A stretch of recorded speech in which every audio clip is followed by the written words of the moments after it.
Hello folks, and welcome back to Microsoft Flight Simulator. This is once again the FlightFX SF50 Vision Jet and Microsoft Flight Simulator. In this video today we're going to be taking a look at the changes to the G3000 perspective system now that the FlightFX Vision Jet integrates the Working Title G3000. We're going to take a look at what's changed, what's better, what's worse, what's more realistic, and what's less realistic, and my current procedures now for flying the aircraft. By way of introduction, as I mentioned in the last videos, my name is Tim Morgan. I am a type-rated SF50 Vision Jet pilot in real life. I have about 400 hours in the Vision Jet, and I've been flying it for 2 years. I go back to type school every year. And so with the FlightFX Vision Jet for Microsoft Flight Simulator, I am thrilled to fly this aircraft in the sim and bring to you the knowledge I've learned from operating this aircraft in real life to help you fly it better in the sim as well. If this is the first time you're watching one of my videos, you should be aware that in this video I'm not going to cover in depth all of the systems and components of the SF50 like I did in my previous videos. Strongly recommend you watch my How to Fly the FlightFX Vision Jet Like a Pro video, which covers all the basics of how we fly the Vision Jet plus the systems and equipment on the airplane, as well as pilot techniques and other stuff I learned during type training. And the follow-up video, which covers how to do a high-performance takeoff in icing conditions in the Vision Jet, which covers the high-performance takeoff technique, as well as how to fly the Vision Jet in icing conditions. In this video, like I said, we're just going to be primarily looking at the working title perspective touch in the Vision Jet. We're parked today here at Hilo Airport in the Big Island, Hawaii. We're going to be making a relatively short flight, an island hopping flight over to Lihue Airport in Kauai. Don't worry, we're going to be fast forwarding through a lot of this. We're mostly just going to be covering the procedures I currently use for pre-taxi, taxi, takeoff, climb, all that stuff. And we'll fly an approach into Lihue Airport. So let's hop into the pit and get to it. Alright, inside the aircraft now, our VAMS configuration settings have moved to this iPad here. So when we want to remove our static elements, which we in real life of course would do as part of our pre-flight, we do it through the iPad VAMS interface here. So we'll move the chocks, the covers and protectors. Here, once again on the config page, we can change the seat configuration, something you can do in real life as well. And we're going to leave it in the executive config for now. I'm not going to modify the weight and balance. I've done that through the weight and balance panel here. So as you can see, we've got about 162 gallons, which is what we need based on our flight planning of what ForeFlight says we need to land with 70 gallons at Lihue. And we've got 4 people on board plus some bags to give us a payload of 650 pounds. All right, so as before, we would have done our battery 2-in-1 tests as part of our pre-flight, so we can just start by switching on all 4 bats and gen switches. Now, in real life, these would start up in the PFD, MFD, and NavCom config, but there's currently a limitation in the G3000 perspective. They all start in the PFD mode now, so you're going to have to manually switch it to PFD, MFD, NavCom. Also, in real life, this would not start split like this unless that's how you shut down the airplane. So I'm going to configure it the way I like, putting the checklist over here on the left. And in real life, there would be a checklist button you could press here to get to the checklist, but right now the only way to do it is to press the checklist scroll wheel here. And then I'll go full screen on the map here, though. In real life, the Inits page would be open first of all. So, and if we go to the Inits page here, that would open up the status page automatically. So a little different than how we would do it in real life, but we can kind of get things configured the way we need. So pre-flight inspection, we'll assume we've completed, then the door's latched. We don't have any CAS message here for the door. Parking brake is required. We have it set, which is what we need. Bats and gens are on. Oops, easy to accidentally scroll this. External GPU we're not going to need, and FADEC channel A is showing. This in real life, this would alternate between A and B with each successive start. All right, strobes on, CAS messages checked again. Thrust lever is idle. Brakes are held. Engine knob, we'll set it to run. Hide the stick. And then we'll verify that we can hear the fuel pump, and we have a fuel pump on CAS, and that we have no engine start, bat temp, or volts CAS message displayed. That means we're good for an engine start, so we will press the button. and we'll call out each needle as it comes alive. N2, oil pressure, ITT, N1. It looks like our generator is off scale high. That's a little unrealistic. The generator would not be running until the engine got to about 60-70% N2, then the generators would turn on. Also, BAT1 should be off scale low and just read max. So a little bit unrealistic there. You can see now that the engine's running, the Gen 1 and Gen 2 are online, producing 28 and 3 amps respectively. And all our needles in the green, so that is a good start. Our engine instruments are checked. EIS check all normal. Now, Cirrus recently made a change to the checklist in real life. They don't have you turning on the bleed air until after you've completed all of your pre-flight initialization. All right, there we go, headphones on. So yeah, like I was saying, in real life, Cirrus made a recent change to the checklist, which I do not like. They stuck the bleed air switch all the way down here. You can get pretty hot in the cockpit with the bleed air switch off. And you only have to wait a minute until after the battery 1 and battery 2 have been on to turn on the bleed air, and it's been a minute now. So we're going to turn on the bleed air and start getting some cool air into the cabin. So we'll enable the ECS, set the temperature to something nice, and set the fan switch to auto. That'll spin up the fans and get some cool air in the cabin. Not what the checklist says, but for pilot and passenger comfort, it's really nice to get the bleed air on as soon as possible. All right, so engine IPS we're not going to need. ECS control panel is set. External GPU is set. Oxygen master, this normally would have been turned on as part of pre-flight, but we can turn it on now, and we would listen to verify that the oxygen is working. Avionics Inits, let's do the inits now. So we'll start with the system tests. So first the fire check, we want to verify we have a fire light here, 2 bottle lights and a fire light here. And then for the stall, we want to verify that this AOA comes up and the stall warning comes on. The AOA coming up is not working, but the stall warning does come on and it's audible. So that's done. There's normally a next button here we can click, but not here, so we'll just go back and then go to initial fuel. We'll FOB sync. We should expect 163 gallons. Weight and balance.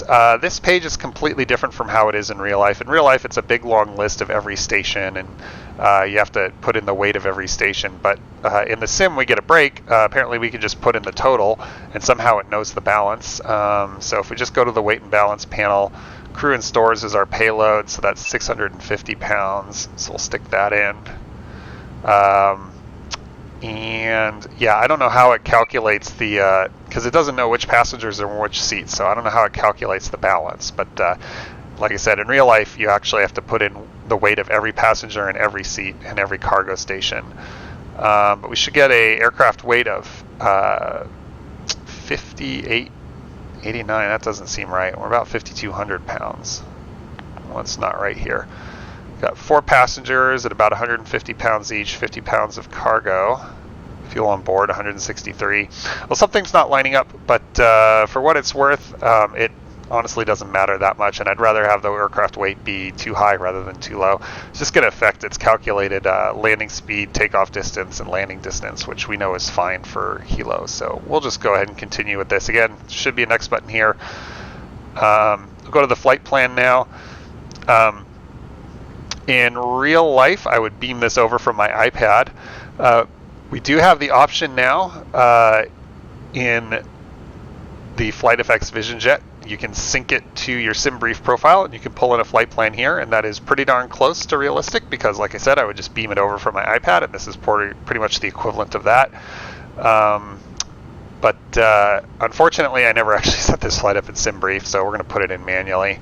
One thing I do look forward to getting is the QWERTY keyboard. That's an option you can set in the real aircraft. Hopefully one day Working Title puts a QWERTY keyboard in here. That would make things a lot faster for me. So PHTO is our departure, and PHLI Lihue is our arrival. And for the flight plan, I planned the PPKO departure to Lavas from runway 3. So we'll load that. And then from Lavas, Victor 16 to Napua, but it looks like even though Lavas is on Victor 16, it looks like we don't actually have any fixes on Victor 16. So let me just put in the next fix manually. So after Lavas, it's Niet IT. There's normally also a fast find option here, so it's finding alphabetically here, but it would fast find using a geofind here, and so it would notice that the closest fix that starts with like NI is NIT, and it would offer that here. So a lot faster than typing it in manually. I hope they add that at some point too. Let's try loading the airway from here. Here we go. Now we actually have an airway for some reason. Let's sort alphabetically and find Napua. There's a lot of fixes on Victor 16. So Victor 16 to Napua, we'll load that airway. That's a ton of fixes. And then normally we would not load the approach yet because we don't actually know which approach we're going to get. But since I can predict the future, I'm going to say we're going to get the ILS 35 from Napua. And so we'll load that. Definitely not activate it though, because we're not ready to fly it. So we have Victor 16. I guess it took it back to Hupuk, and then from Napua that starts our approach. So what we want to do now is preview the flight plan on the map and just make sure there's no fixes going off to the mainland or to Japan or whatever, and that looks good. So we're good there.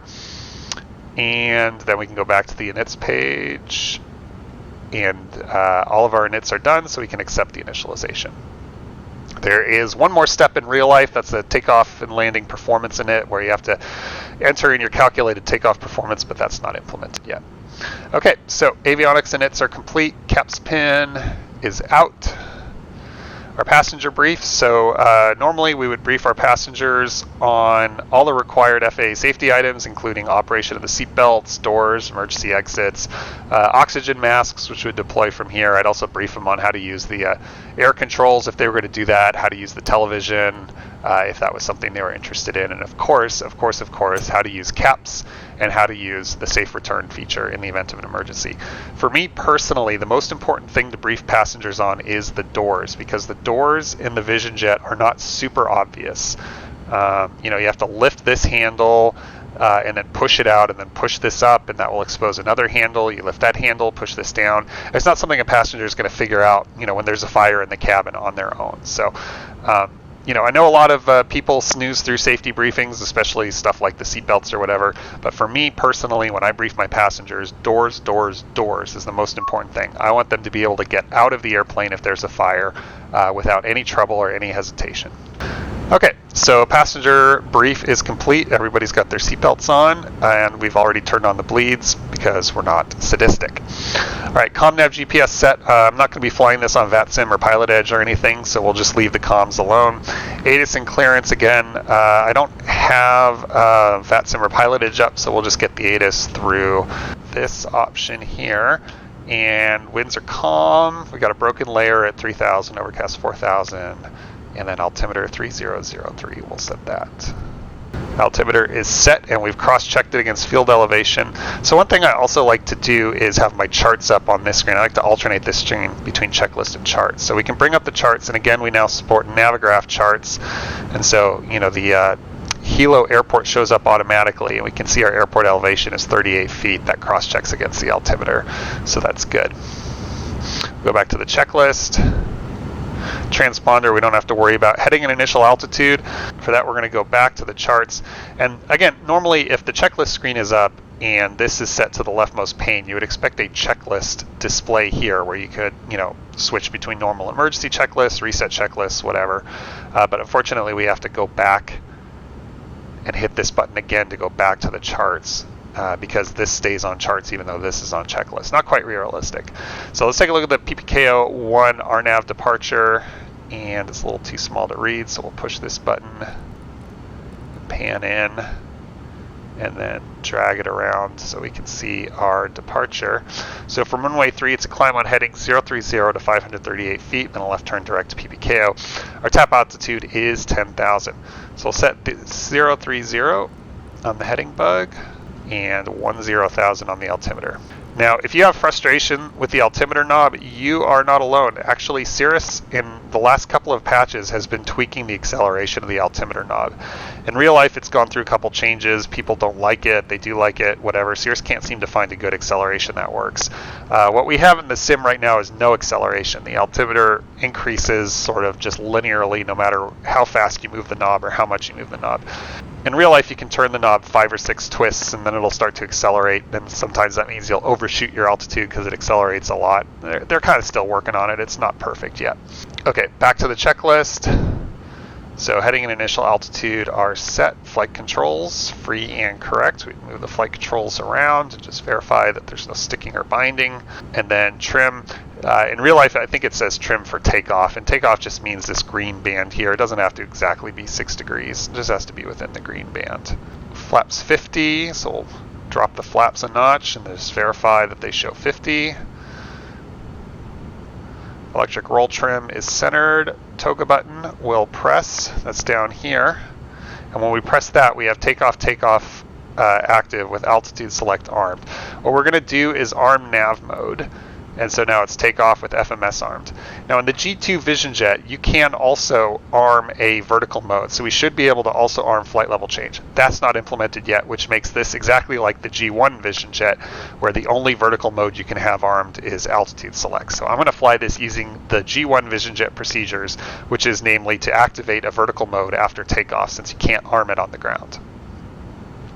All right, so we press toga, CAS messages are checked. We just have probe heat and parking brake.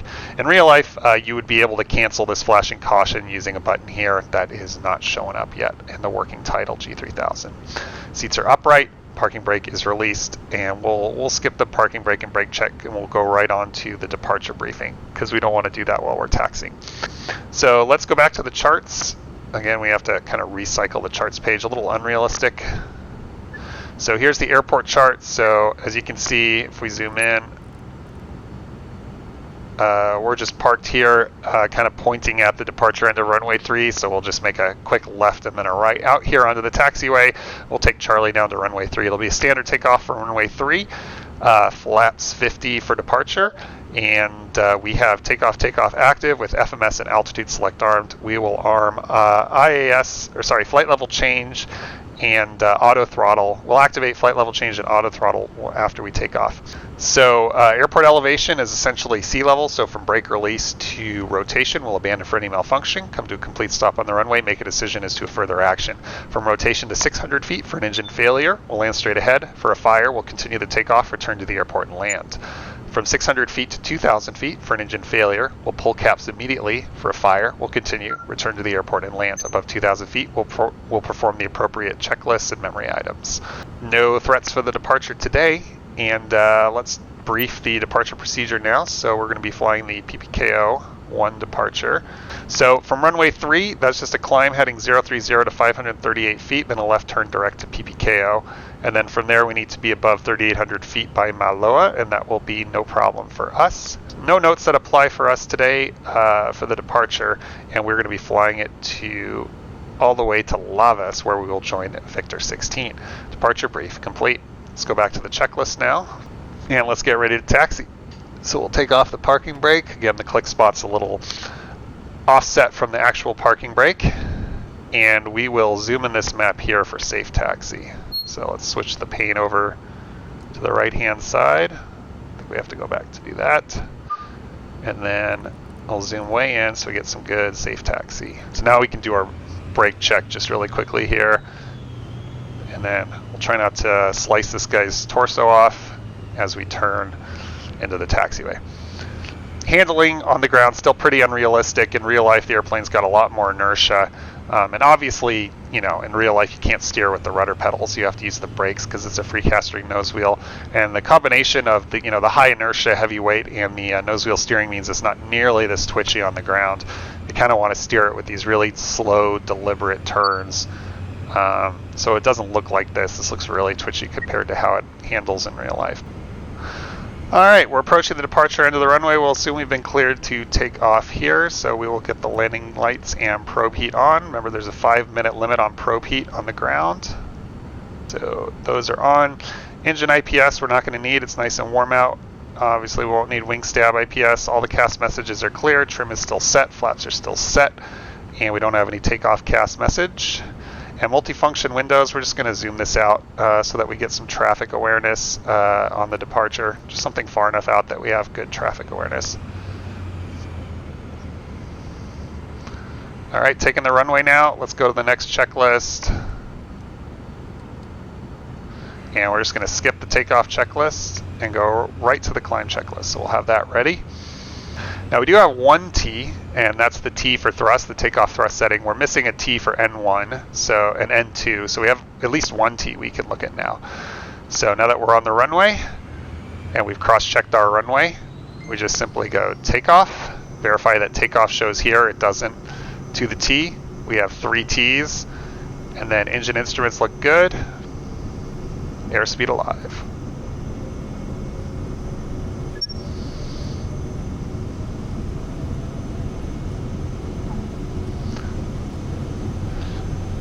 '90 rotate. Positive rate, gear up. So in real life, the takeoff trim is excessively nose high. I would be putting in a lot of forward trim here, but it actually works out pretty good in the sim. We'll continue to fly the flight directors, and then when we reach 400 feet, now we can turn on the autopilot. 115 flaps up, 600 feet caps available. And then we set MCT, turn on auto throttle, and then flight level change at 165 knots. We're on our way. Do the climb checklist now. Thrust lever, MCT, that's shown here. Engine parameters are good. Cabin pressure, cabin altitude is increasing. And then normally as it increased by tens, it doesn't have single foot resolution. Ice protection we still don't need, but what we're going to do, in real life, of course, we would have the outside air temperature shown here. Unfortunately, we don't have that. So what we're going to do is we're going to split this and stick the status page up just so we can monitor the outside air temperature. Now we can't use engine anti-ice until the outside air temperature is below 15 degrees, and there's really no reason to use it until the OAT is below 10 degrees. So we're going to wait until OAT is 10 degrees, and then we'll hop on the engine anti-ice. Then we'll mark this checklist as complete. Other than that, the GPS is flying the departure. So let's have the departure up here. I think we have to do this again. There we go. So we can monitor the departure here on the left, and then we'd have the map on the right, and that's pretty close to exactly how I do it in real life. The other thing we want to do once we're in FMS mode is hit the heading button. In real life, this would set the heading mode to heading sync, and the bug would follow the current heading. Unfortunately, that is not implemented, so we just have to periodically keep syncing the heading as the airplane turns in FMS mode. Into the clouds. Every time we go into the clouds, we check OAT. It's 19 degrees. We do not need engine anti-ice yet.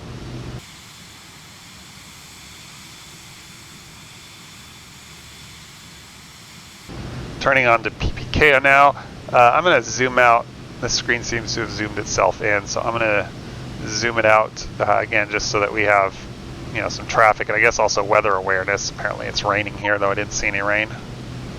Alright, we've topped out the clouds. We're not going to need engine anti-ice, so let's full screen the map, go back to the checklist. Ice protection is set. The next one up is altimeter transition. Okay, we're approaching 10,000. Let's assume ATC has cleared us all the way up to our cruising altitude, flight level 280. So let's roll this bug up. And we'll continue our climb to 280.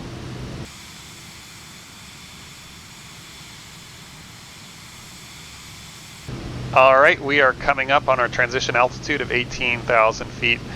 In real life, the altimeter setting here would be flashing when we're in a few hundred feet of transition altitude to remind us. All we have to do is hit the baro standard button, and we have standard baro set 2992. Now in real life, this preset baro would not show up until you roll the altitude knob. You wouldn't see a preset until you roll the altitude knob, and the preset would start at 2992, I think.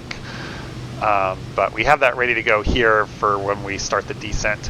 And that finishes the climb checklist, so let's go ahead and check off the last item on the climb checklist, get the cruise checklist ready. Oh, I also like to go full screen on the PFD when I'm not using the checklist or the departure arrival charts, just to give myself a little more space. Alright, at this altitude, we're no longer quite so worried about terminal area traffic, so I'm going to zoom the map out to kind of just give me an overview of where I am in the route. In real life, the waypoint labels don't have this white box around them, so you can actually see the map behind it. And in addition, not every single waypoint is labeled. They declutter the waypoint labels as you zoom out. So this is unfortunately kind of useless with the current working title implementation. So let's zoom back in a little bit and make the map a little more useful. But that'll help us keep an eye on the weather picture ahead, as well as give us a general sense of situational awareness as to where we are. As you can see, once you've crossed through 18,000 feet, the speed target correctly changes from 165 knots to Mach 0.37, which is realistic. Above 18,000 something feet, the Vision Jet switches from holding an indicated airspeed to holding a Mach speed in the flight level change modes. What should happen also is you should get a audible ding when you're within a few hundred feet of your level off altitude, just to remind you to check and verify the level off. That doesn't happen, but it does switch to altitude select mode and properly levels off at 28,000 feet. That's our cruise altitude, so we can split the screen again and do our cruise checklist. So thrust lever will leave MCT. We do pretty much all of our flights at MCT. Ice protection, we don't need it. And EIS, everything's in the green. Cruise checklist is complete. I'll talk to you guys when it's time to descend.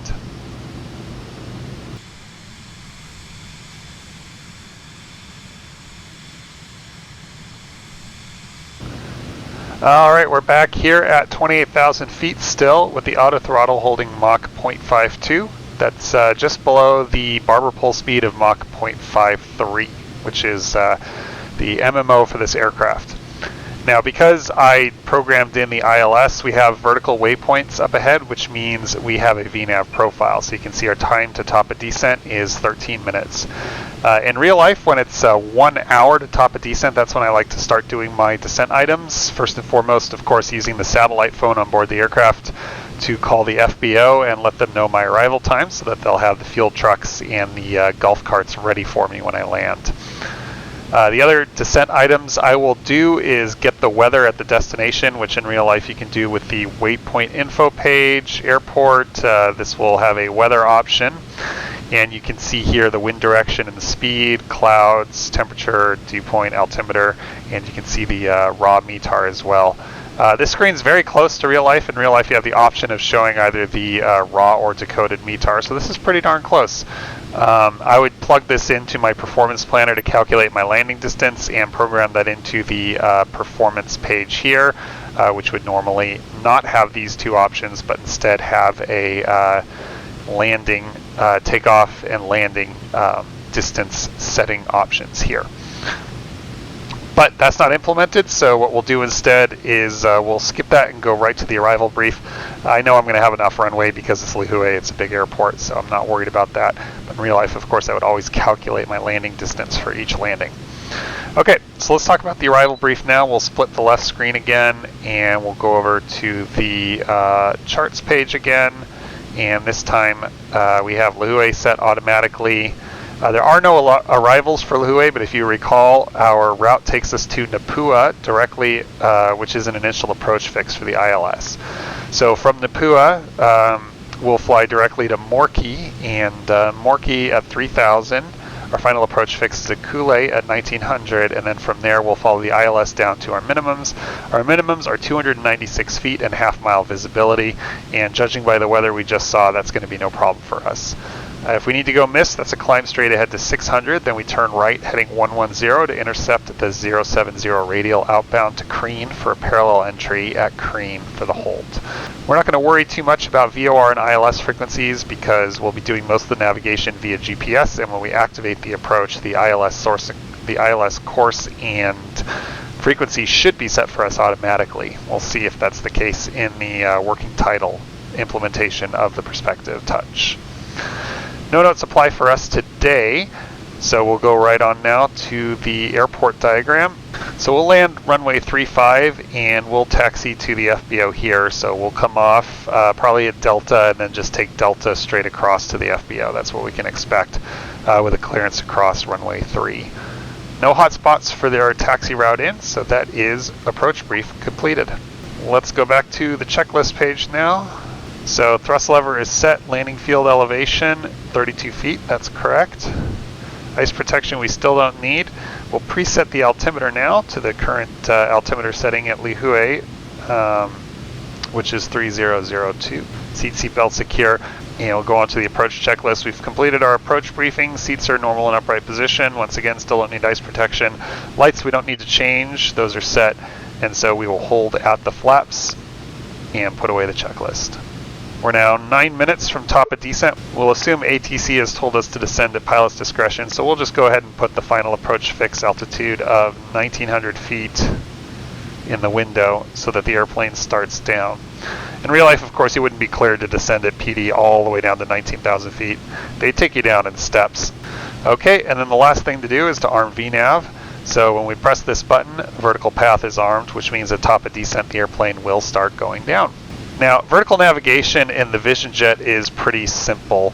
To get a look at it, you can go to the flight plan page and hit VNAV. You'll see the VNAV options.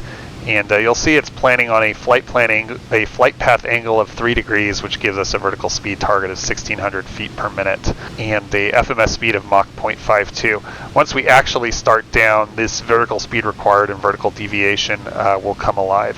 But this is realistic. In the actual aircraft, there's not any kind of sophisticated VNAV. It really just plots that 3-degree flight path angle for you. And 3 degrees is a fine flight path angle for descent. 1,600, 1,800 feet per minute is about what you'd program in if you were doing a manual descent anyway. Alright, we're approaching top of descent now. You can see that the vertical deviation scale is shown on the right hand side next to the altimeter. There we go, path mode intercept just before the carrot reaches the waterline, which is actually realistic. It intercepts path mode a little before actually intercepting it switches to path mode a little before intercepting the path. And you can see the auto throttle has reduced, and it looks like the auto throttle set speed has dropped to Mach 0.5. That might actually be realistic too. I don't have a whole lot of experience with the G2 auto throttle. Alright, we are approaching our transition level, 18,000 feet. Now again, in real life, standard barrel would be flashing as our cue to press the standard button again, which loads the preset altimeter, 3002. As the active altimeter setting. As you can see, the aircraft had to pitch down a bit to capture the new descent path. That is totally realistic. So one miss, as I mentioned before, it should transition from a Mach speed to an indicated airspeed below 18,000 feet. As you can see, we're still trying to hold Mach 0.5, and that's actually a problem because the barber pole should go down to 250 knots below 18,000, as that is our VMO. So I'm going to transition the FMS to manual speed ref, and we're just going to have it hold 250 knots, which is VMO. I think in real life the auto throttle will hold 240 knots, but as I often say in jets, the barber pole is a destination, not a limitation. There's nothing wrong with going all the way up to the limit, as long as you don't exceed it. So in smooth air like this, I have no problem with holding 250 knots. But like I said, this barber pole should be going all the way down to 250 below 18,000 feet, where VMO is limiting instead of MMO. As we get closer to Kauai, you can see that the island is covered in clouds. In fact, you can see every island is conveniently covered in clouds. That's Oahu back there. It seems to be kind of a limitation of the Microsoft Flight Simulator weather engine. They know that the islands are covered in clouds, but I guess they assume that there are no clouds over the ocean. Anyway, let's get one more check of the weather. In real life, of course, we would load, or we would tune the ATIS, but we'll just take a look here on the METAR screen for Lihue. Wind 080 at 10, so a slight crosswind for runway 3. Broken 4300, overcast 6500, and altimeter is still 3002.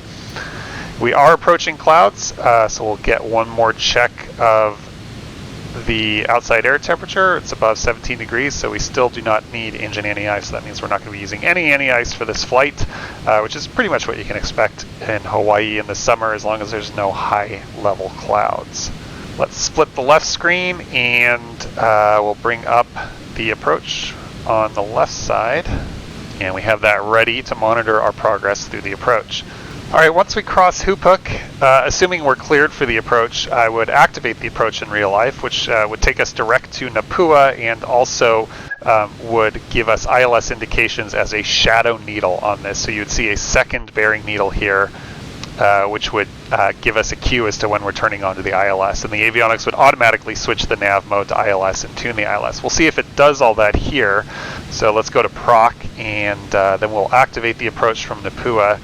As you can see, for some reason it disabled and re-enabled vertical path, but we're flying direct to NAPUA now, and we've got nav1 tuned to 110.9. That's been identified as the ILIH localizer, so that's actually pretty good, pretty realistic. And you can see we do have that shadow bearing needle here with no CDI indication.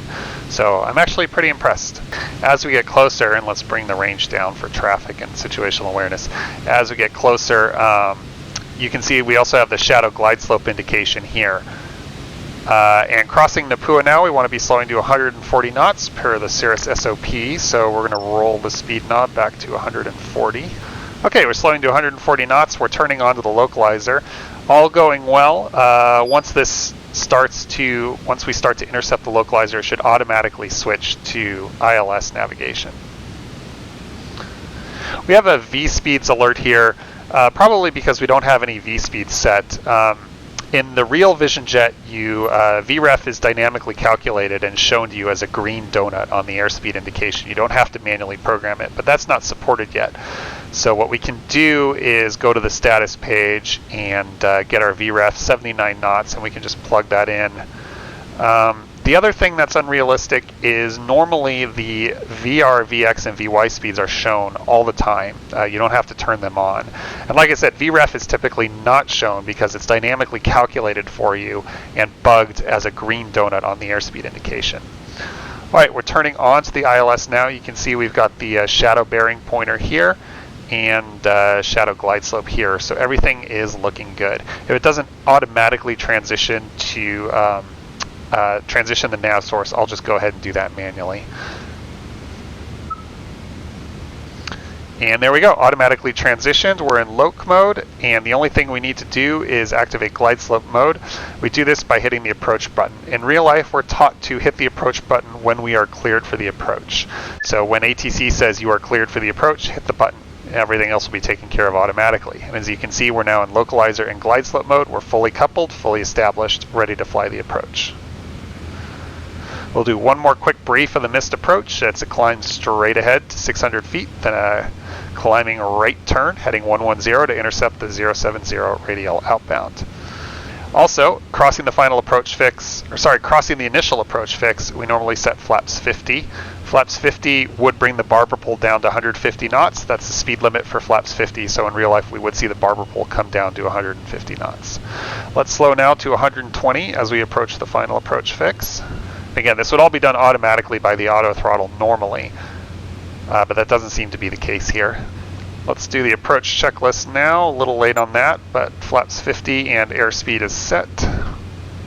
And then that just leaves the before landing checklist. Okay, we are 1,000 above, we're a few hundred feet above, so we're going to lower the landing gear now. Speed check gear down. Can go ahead and set the altitude bug to our missed approach altitude, 3,000 feet. I'm going to disconnect the autopilot and auto throttle now, and we'll go flaps full, speed check, flaps full. The speed bug would normally go away with the auto throttle disabled and not in a speed hold mode like flight level change. So normally you wouldn't have a speed bug like this. You would just be reducing to VREF. So we're just going to ignore the speed bug for now. All right, let's do the landing checklist now. Gears down, flaps are 100. Cabin pressure diff would normally say 0 psi, and that's because at 1,500 feet above airport elevation, the cabin pressure should fully equalize. As you can see, the cabin pressure is 4,300 feet in descending, so that's definitely not realistic. IPS is off, autopilot's off, and airspeed is set.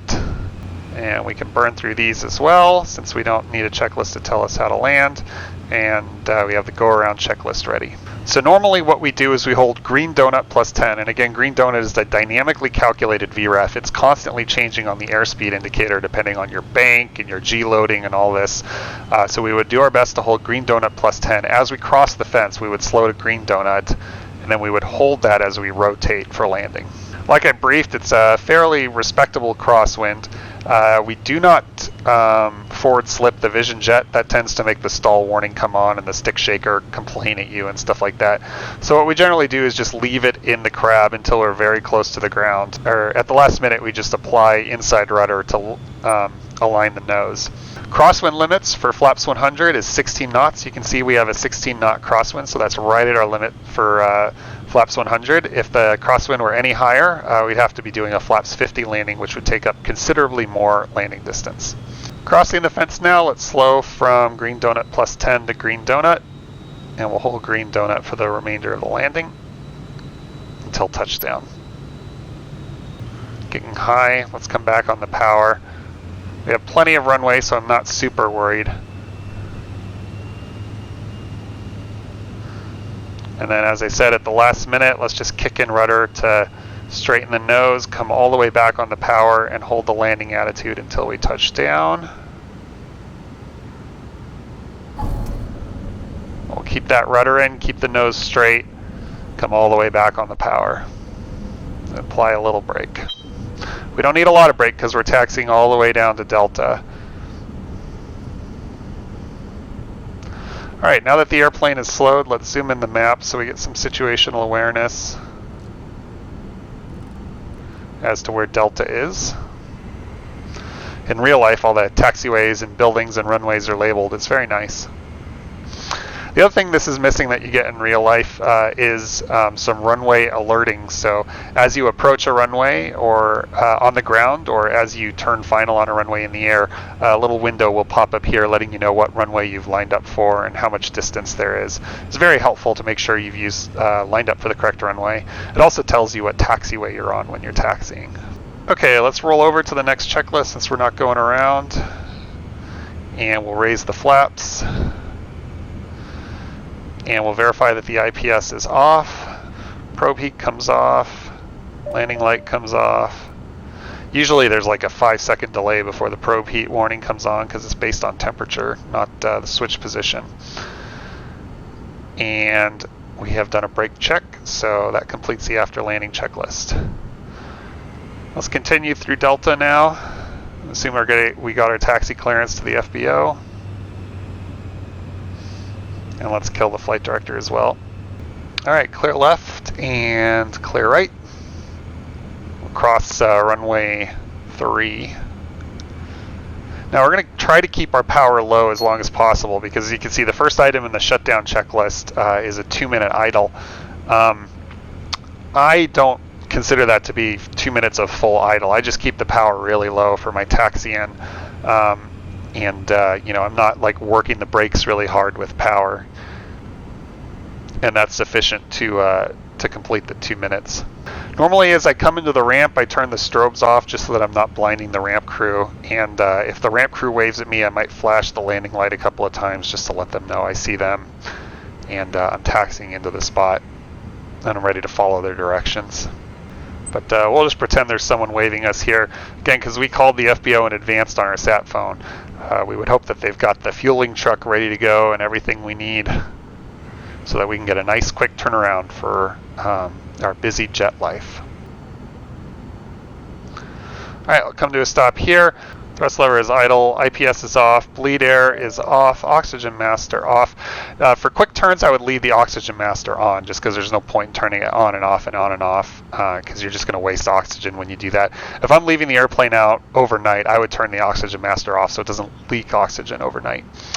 All of our lights are already off, engine knob to off, and press the button. Engine shuts down. Once the N2 comes below 24%, we would turn off the gens and bats, replace the caps pin, we would put the emergency exit pin in, we would take a look at the hobs, record the latest hobs and the number of cycles, and then we would slide the seat back and open the door and let everybody out. All right, welcome to Lihue, everybody. That was a pretty good flight. There's actually a lot that I'm impressed with the new Working Title G3000 Perspective Touch. First and foremost, of course, VNAV is working very realistically, very much like the actual aircraft. I'm very happy about that. And of course, getting Navigraph charts in the cockpit is realistic and wonderful as well. There's still some feature work to be done to bring it to parity with the actual G3000. I hope Working Title rolls those features out in the future. But all in all, the Vision Jet is definitely coming into its own. I hope you enjoyed this video. I hope you learned something. Definitely let me know if you have any questions. Like I mentioned in the beginning, I am a type-rated SF50 pilot in real life. I'm happy to answer questions or help you learn how to fly this aircraft better. Thanks for watching, and I will see you in the next video.